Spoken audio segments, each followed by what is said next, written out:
بسم اللہ الرحمن الرحیم۔ السلام علیکم۔ زندگی کی راہ چینل میں خوش آمدید۔ صرف 5 منٹ کا مدرسہ قرآن و حدیث کی روشنی میں۔ 3 تاریخ شعبان المعظم۔ نمبر 1 اسلامی تاریخ۔ حضرت مقداد بن عمیر رضی اللہ تعالیٰ عنہ۔ حضرت مقداد بن عمیر رضی اللہ تعالیٰ عنہ ان 7 خوش نصیب صحابہ میں سے ایک ہے جنہوں نے حضور صلی اللہ علیہ وسلم کی خدمت میں پہنچ کر پہلے ایمان قبول کیا اور مکی زندگی میں مشرکین کے ظلم و ستم کا نشانہ بنائے گئے۔ انہوں نے حبشہ اور مدینہ دونوں کی ہجرت فرمائی۔ جب حضور صلی اللہ علیہ وسلم نے جنگ بدر کے متعلق مشورہ کیا تو انہوں نے ہی انصار کی ترجمانی کرتے ہوئے عرض کیا، یا رسول اللہ صلی اللہ علیہ وسلم، ہم موسیٰ علیہ السلام کی قوم کی طرح نہیں، بلکہ ہم آپ کے ساتھ مل کر آگے پیچھے دائیں بائیں ہر طرف سے آخری دم تک لڑیں گے اور کبھی آپ کا ساتھ نہیں چھوڑیں گے۔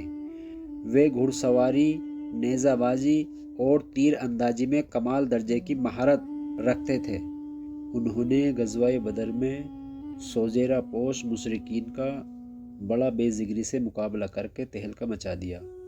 وہ بیعت رمضان میں بھی شریک ہوئے اور حجۃ الوداع کے موقع پر حضور صلی اللہ علیہ وسلم کے ساتھ حج ادا کرنے کی سعادت حاصل ہوئی۔ ان کا قرآن مجید سن کر اللہ کے نبی صلی اللہ علیہ وسلم نے فرمایا، یہ عبادت گزار بندہ ہے اور اللہ نے مجھے علی رضی اللہ تعالیٰ عنہ، مقداد رضی اللہ تعالیٰ عنہ، سلمان رضی اللہ تعالیٰ عنہ اور ابوذر رضی اللہ تعالیٰ عنہ سے محبت کرنے کا حکم دیا ہے۔ ان کی زندگی میں عاشق رسول اور شہادت کا جذبہ نمایاں نظر آتا ہے۔ بالآخر 70 سال سے زائد عمر پا کر 33 ہجری میں انتقال فرمایا۔ جنازے کی نماز امیر المومنین حضرت عثمان غنی رضی اللہ تعالیٰ عنہ نے پڑھائی اور جنت البقیع میں دفن کیے گئے۔ نمبر 2 اللہ کی قدرت۔ ہمارے جسم میں خون کون بناتا ہے؟ اللہ تعالیٰ نے انسانی زندگی کا دارمدار جن چیزوں پر رکھا ہے ان میں سے ایک خون ہے۔ اگر جسم میں خون کی کمی ہو جائے یا خون بننا بند ہو جائے تو انسان کا زندہ رہنا مشکل ہو جائے گا۔ خون کے اندر ایک قسم کی حرارت اور گرمی ہوتی ہے جس سے وہ پورے جسم میں دوڑتا ہے اور ہماری زندگی چلتی رہتی ہے۔ یقیناً یہ اللہ کا بنایا ہوا نظام ہے کہ بے جان چیزوں سے انسان کو حیات بخشنے والا خون بناتا ہے۔ نمبر 3 ایک فرض کے بارے میں، جمعے کی نماز ادا کرنا۔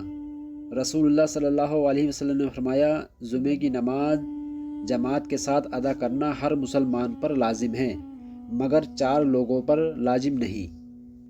نمبر 1 وہ غلام جو کسی کی ملکیت میں ہو۔ نمبر 2 عورت۔ نمبر 3 نابالغ بچہ۔ نمبر 4 بیمار۔ فائدہ: جہاں جمعے کے شرائط پائے جاتے ہو وہاں جمعے کی نماز ادا کرنا ہر صحیح و تندرست اور بالغ و مقیم مسلمان پر فرض ہے۔ نمبر 4 ایک سنت کے بارے میں، سوتے وقت معوذ 3 پڑھنا۔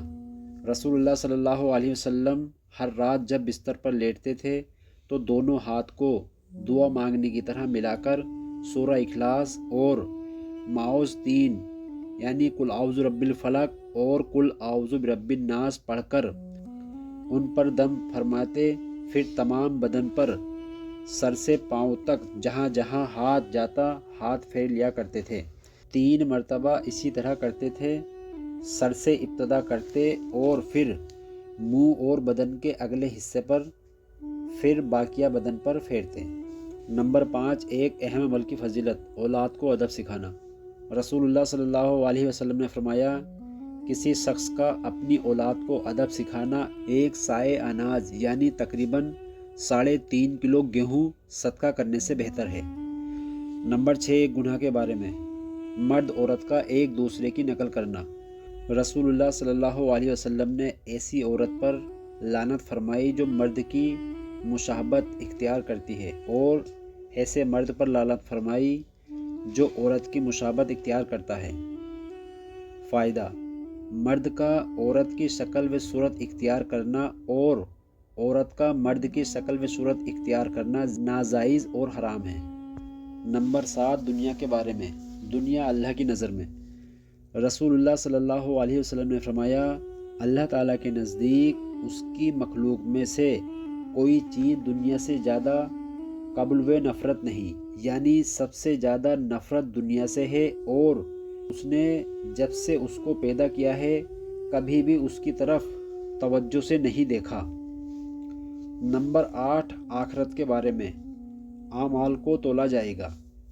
قرآن میں اللہ تعالیٰ فرماتا ہے، اس دن اعمال کا وزن برحق ہوگا، پھر جن کا پلڑا بھاری ہوگا تو وہ لوگ کامیاب ہوگے، اور جن کا پلڑا وزنی میں ہلکا ہوگا تو ایسے لوگوں نے اپنے آپ کو نقصان میں ڈالا ہوگا، اس لیے کہ وہ ہماری آیتوں کے ساتھ ناانصافی کرتے تھے۔ نمبر 9، طب نبی سے علاج، راکھ سے زخم کا علاج۔ غزوہ احد میں جب رسول اللہ صلی اللہ علیہ وسلم کا چہرہ مبارک زخمی ہو گیا تو آپ صلی اللہ علیہ وسلم کی شہزادی حضرت فاطمہ رضی اللہ تعالیٰ عنہ خون دھو رہی تھی، اور حضرت علی رضی اللہ تعالیٰ عنہ زخموں پر پانی ڈال رہے تھے۔ حضرت فاطمہ رضی اللہ تعالیٰ عنہ نے جب دیکھا کہ خون بند ہونے کے بجائے بڑھتا ہی جا رہا ہے تو انہوں نے کھجور کے پتوں کی چٹائی کا ایک ٹکڑا لے کر جلایا، اور جب وہ راکھ ہو گیا تو اس کو زخموں پر لگا دیا، جس سے خون بند ہو گیا۔